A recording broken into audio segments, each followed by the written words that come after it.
Alright, ladies and gentlemen of the YouTube citizens, y'all know who this is. This is your boy Dash, the True Inferno.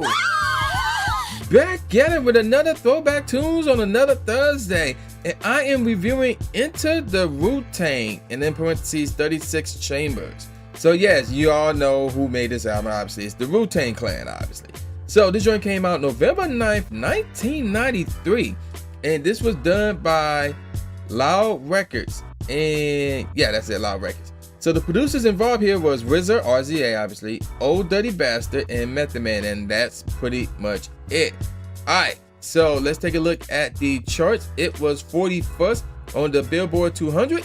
It was 8th on the top R&B/hip-hop albums charts, and 83rd on the official album charts, which is basically out in the UK. And it sold around 3 million copies. And it was triple platinum by the RIAA and just regular platinum by the BPI. So it was a pretty good album, if I do say so myself. Alright, so let's take a look at the track. There are a grand total of 13 tracks. One of them was a skit, so I can only give you guys the top 3 and not a top 5.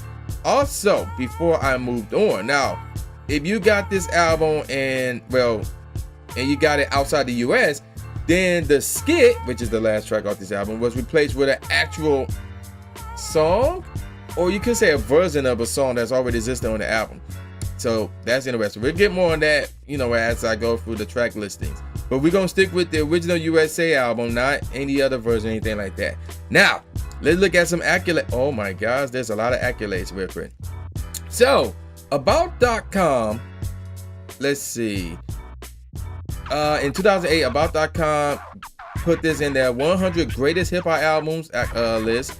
They also put it in their best rap albums, a 1993 list in 2008, and it was in the 10 essential hip-hop albums list. Also, actually, About.com and Blender.com and CD Now did all these things as well. Oh no, actually no, that was About.com. How his format is weird.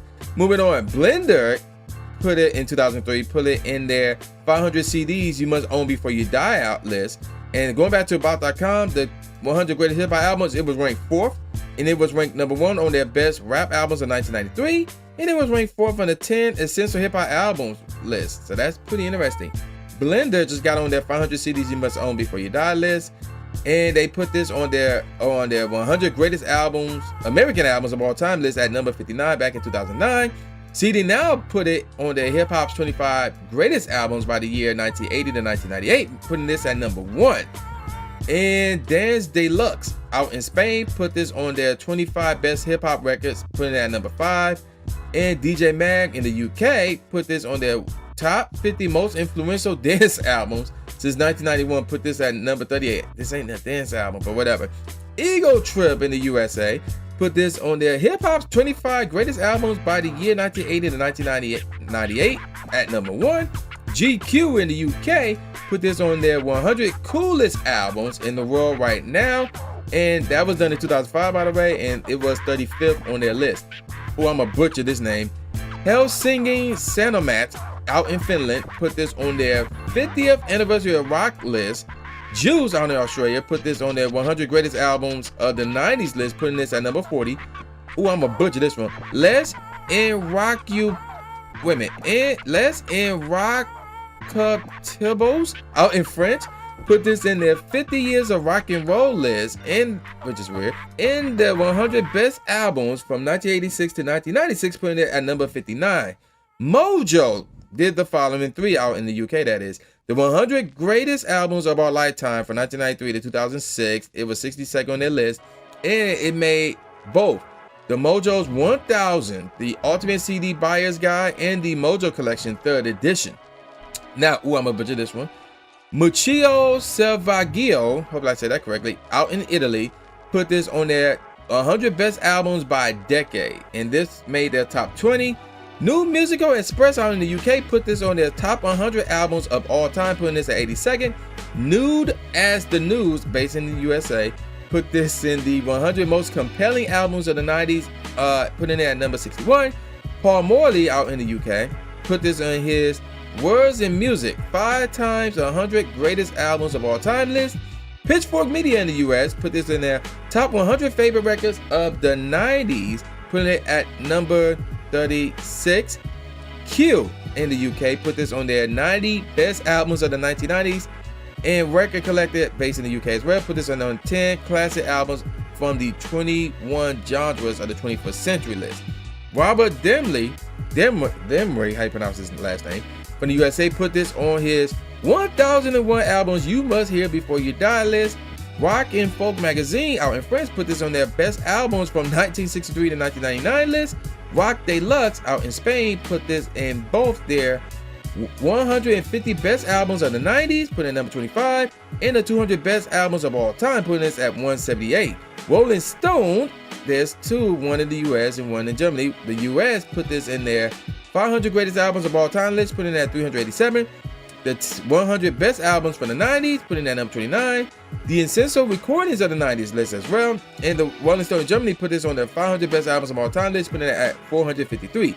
Select in the UK put this on their 100 best albums of the 90s, put it at number 21. We almost done. Spin in the US put this in the top 90 albums from the 90s, put it at number 22nd. And the top 100 albums from the last 20 years, put this in number 20. And that was done in 2005, both of them actually, by Spin. Technicolor out in France put this on their 50 albums for the last 10 years list. Tom Moon from the USA put this on their 1,000 recordings to hear before you die list. And The Source, again based in the USA, put this on the Source magazine's 100 best rap albums, and they did that in 1998. The Sun out in Canada did put this on the best albums from 1971 to 2000.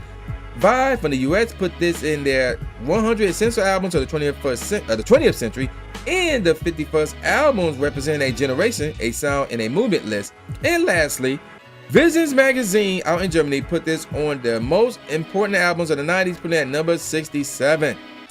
Woo, finally, we're done with that. Now let's get over to track listing. First track is called Bring the Ruckus.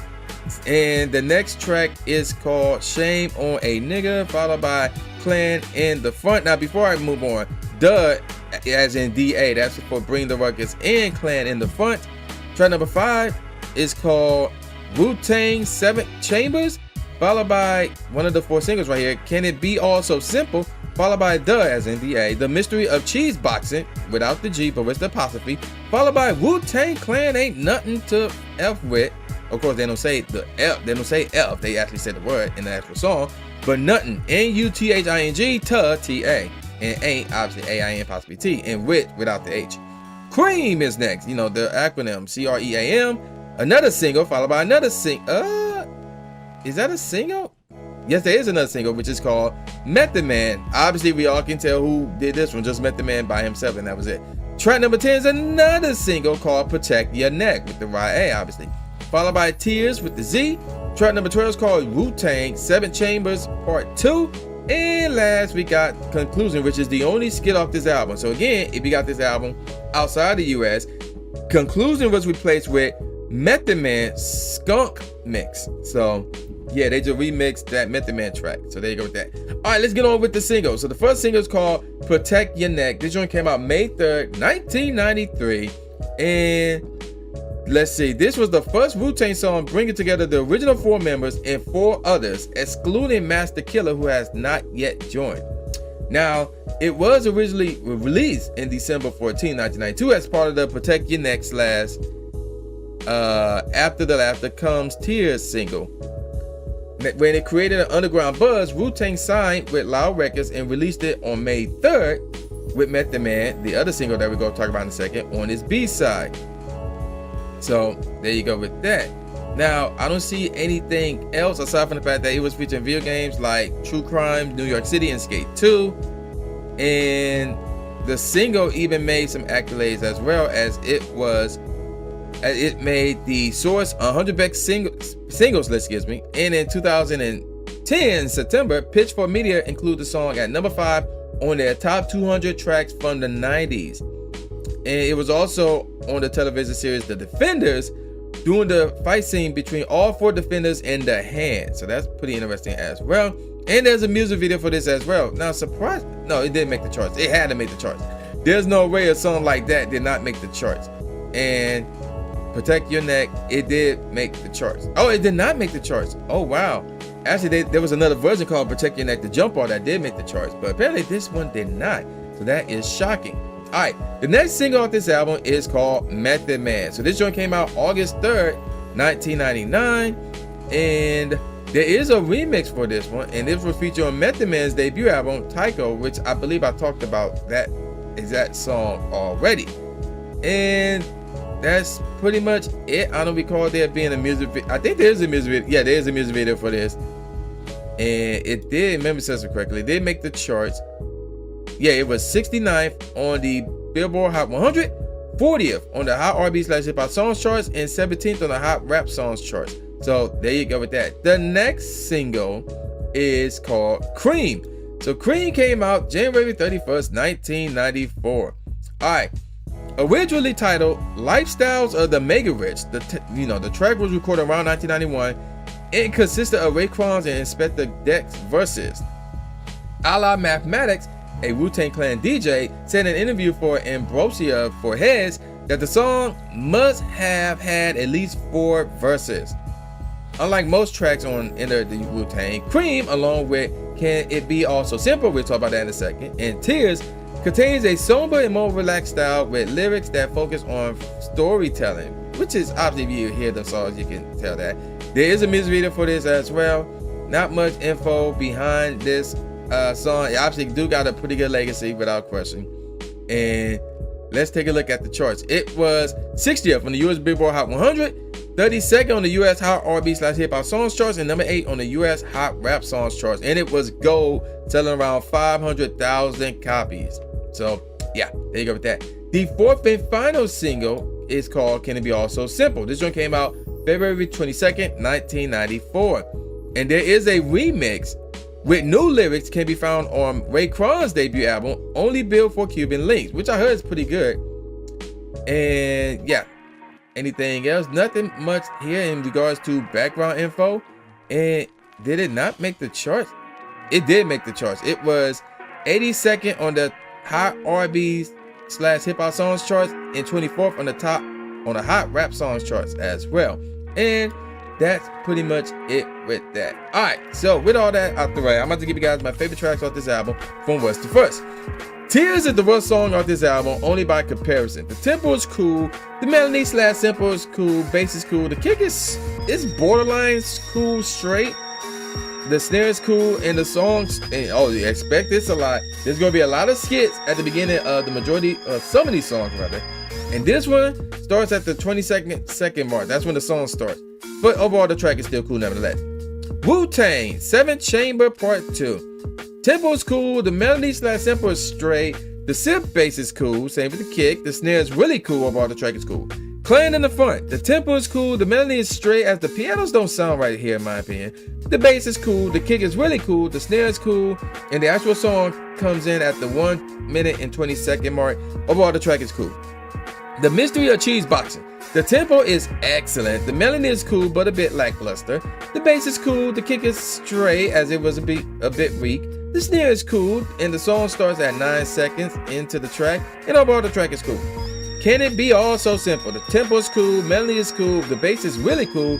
No kick, or it used a different sound as a kick. Either way, that's unique. The snare is cool, overall the track is cool. Next up is Wu-Tang 7th Chamber. Tempo is cool, the melody/sample is cool, same with the bass. The kick is really cool, same with the snare. The actual song starts at the 1 minute and 23 seconds mark, and the track itself is cool. Next up, Wu-Tang Clan Ain't Nothing to F With. The tempo is cool, the melody is cool, same with the bass. The kick is really cool, same with the snare. Overall, the track is really cool. Then we got Method Man. The tempo is really cool. The melody rather is cool, same with the bass. The kick is really cool as it bumps, like it literally bumps, like it's really dope. The snare is cool. The song starts at the 51-second mark here, and the track itself is cool. Then we got Bring the Ruckus. The tempo is cool, the melody is really cool, the bass is cool, the kick is really cool, the snare is cool, overall the track is cool.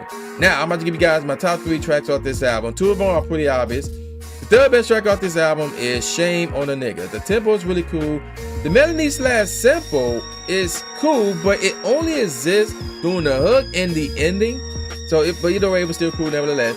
The bass is really cool, the kick is cool, the snare is cool, overall the track is cool. Second best track off this album, Cream. So yeah, in case you wonder what Cream stands for, Cash ruled everybody around me. That's what that stands for. That's what that means. Tempo is cool, the melody is really cool, the bass is cool, the kick is really cool, snare is cool, overall the track is cool. So, obviously, the number one track off this album is Protect Your Neck. The tempo is excellent. The melody is cool, the bass is really cool, the kick is cool, the snare is cool, the song starts at the 21-second mark, and the track itself is really cool. So yeah, Protect Your Neck is the best track off this album, followed by Cream, then Shame on a Nigga. So, let me give you guys some professional ratings. On Music, gave it a 5 out of 5 stars. The Chicago Sun-Times gave it a 3 out of 4 stars. The Chris Giles Consumer Guide gave it an A-. Encyclopedia of Popular Music gave it a 4 out of 5 stars. Entertainment Weekly gave it an A. Rolling Stone gave it a 4 out of 5 stars, but the Rolling Stone Album Guide gave it 5 out of 5 stars. Spin Alternative Record Guide gave it an 8 out of 10. The Source gave it a 4.5 out of 5. And Double XL gave it a 5 out of 5. So a lot of great reviews here. But what do I think about this album? Okay, so I'll be honest with you guys. If I was listening to this album in the late 90s, or even when it first came out, I would, based on how music was back then, I would probably say, yo, this joint is dope as heck. But listen to it now, and because of the fact that music evolved, I'm like, okay, it's pretty cool. It's good. I'm gonna give this joint a 4 out of 5. I recommend you download it. I recommend you keep it.